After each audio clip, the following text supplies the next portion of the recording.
It's a chapter called Safina. It's a chapter called All to Roads Safina. Lead to Safina. All right. I was still lying in bed, scrolling through my Twitter feed, sipping coffee, more asleep than awake, when I saw the headline. Soha reveals major secret about Kareena Kapoor's pregnancy. What? When? Where? Who? I couldn't answer any of the four basic questions journalists are taught to ask, but I was already panicking.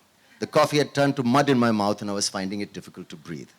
I'm usually so careful. I never say anything about Amma, Bhai, and Kareena, and especially nothing about the baby. Had I inadvertently let something slip? I sat up and scanned the rest of the article, and the more I read, the more I relaxed. The major secret was that Bhai and Kareena, or Saifina, as they are together referred to, were not planning to have their child in London, as far as I knew. I remembered the interview. I remember answering the obligatory question about how I was feeling about becoming a bua again, dismissing the one about what preparations we were making, expressing vitriol about the one whether I wanted a girl or a boy for them. Will they have the baby in London? The question had come out of the blue and I was bemused. Why would they want to have the baby in London? There was some furious scribbling and a furtive exchange of glances, and I hastily added, I have no idea what they're planning, and as far as I know, they aren't planning to have the baby in London. I ended with my most convincing, but what would I know, shrug.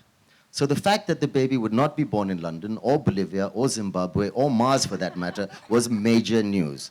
Any tiny detail or non-detail is major news. And some journalists will come up with the most ingenious ways to uncover these tidbits, as illustrated below by the line of questioning I am often subjected to.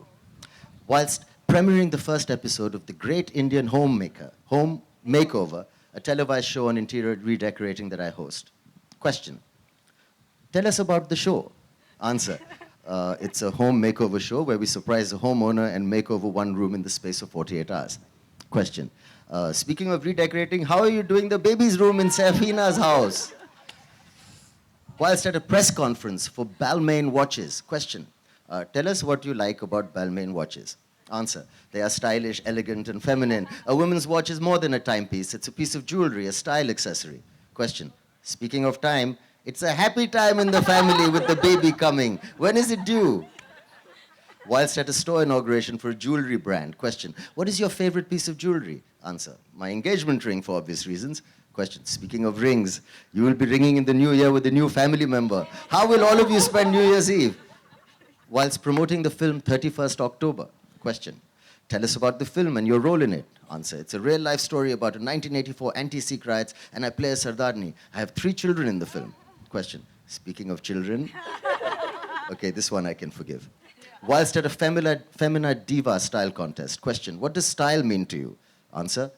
Wearing your personality on your sleeve, being comfortable, confident, and carrying yourself in a way that makes you stand out. Question. Speaking of standing out, isn't Kareena setting new fashion trends with her baby bump? During a lifestyle interview. Question. Where do you see yourself 5 years from now? Answer. I don't plan that much ahead. I try not to live in the past or plan for the future. I live in the present. Question. Speaking of presents, what are you going to give the baby? Have you decided? During a press conference to announce Kunal and my production company, Renegade Films. Question. Why did you choose the name? Why did you choose to name your company Renegade Films? Answer. Well, renegade means rebel. We liked that it stands for going against the grain, doing things differently. Question. Speaking of names, is it true they're naming their baby Safina? You get the drift. I calculated that the damage done in this instance was minimal, so I tossed my phone aside, took another sip of my coffee, and turned to the less alarming headlines of the national press. Very nice work. Such a great chapter. Thank you so much, Saif.